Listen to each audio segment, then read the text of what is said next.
Oh, every time. I've had some years where it's been a real drain to try to finish the 100 holes. I've gotten better at it because I've gotten smarter about what holes I play, how I do it, how I proceed. But, on those years when I was really dragging, I'm like, this is nothing compared to what a cancer patient's going through. Just like suck it up, buttercup. It's just yeah.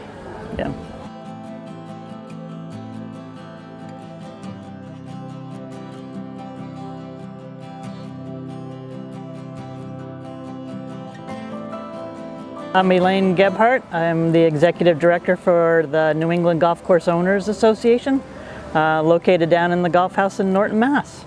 This is my 7th golf marathon, yes. I knew about the organization. I've never done any kind of real fundraising activity before, and I felt like this was an organization that really fit for me because of my golfing experience and golf contacts and whatnot, and I felt like I could do something for them. One of the side effects of the pandemic has been this massive interest in golf. And so this event for 15 years, which was a one-day event, has shown so much interest that we had to take it to 2 days with approximately 85 golfers now. So it's spectacular.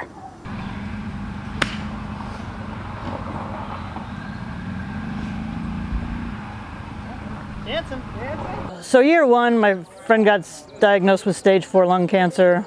By year 3, she had passed away. It was in memory of her. Year 4, my sister was diagnosed with breast cancer and going through that for a year and a half. This year, I got diagnosed with cancer in December, and I just finished treatment May 14th. So this year, personally, really close to home.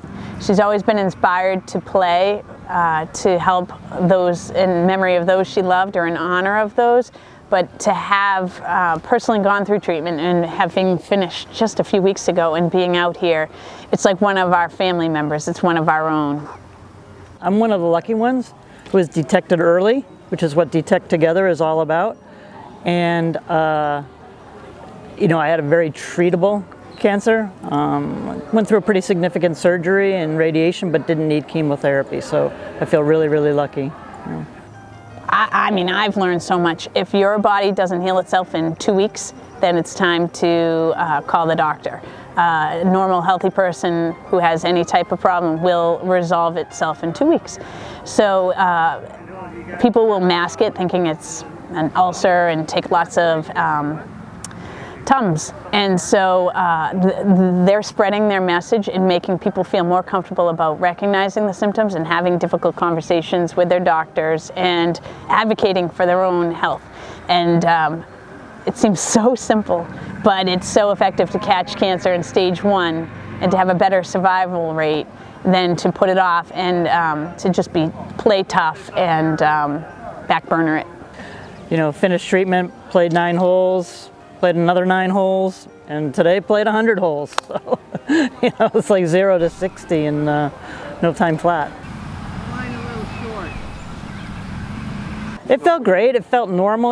Like we've been going through the pandemic and so much hasn't felt normal. And today to play golf felt really normal, and to be out there with, I had a few friends come out today to help support me. I mean, it's amazing. It's amazing. I've pretty much come in around $12,000, $13,000 each year.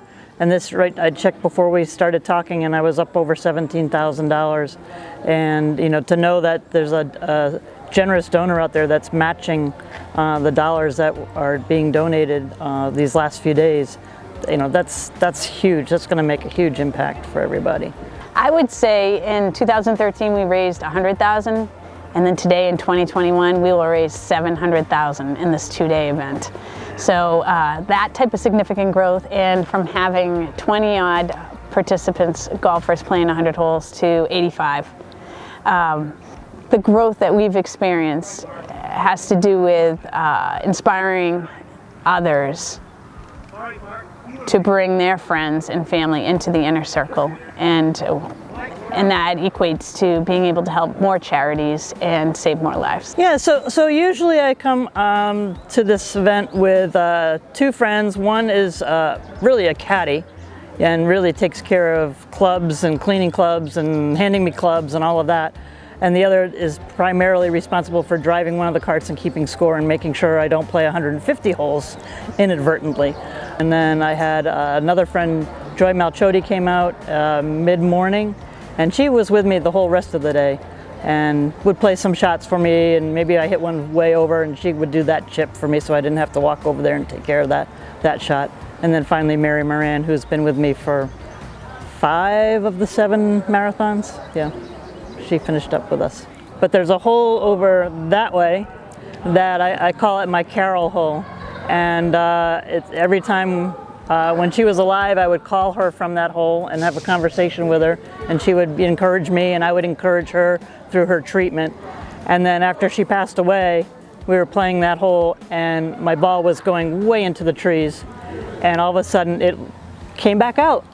And I know it was her, like, just hitting it back out for me on that hole. And so that hole is definitely, you know, it's always about her, that hole. And, you know, I think of my mom, I think of my dad, I think of the struggle my sister had with her cancer. And, you know, and this year I just feel so grateful to be done with mine. So, yeah, it's always there. Yes, they're running on its own.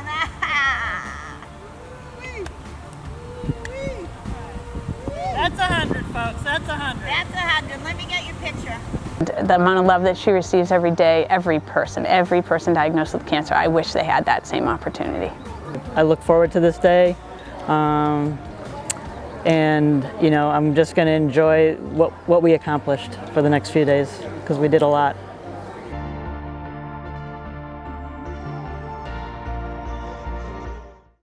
Yes. There we go. All right. Number 7 in the books.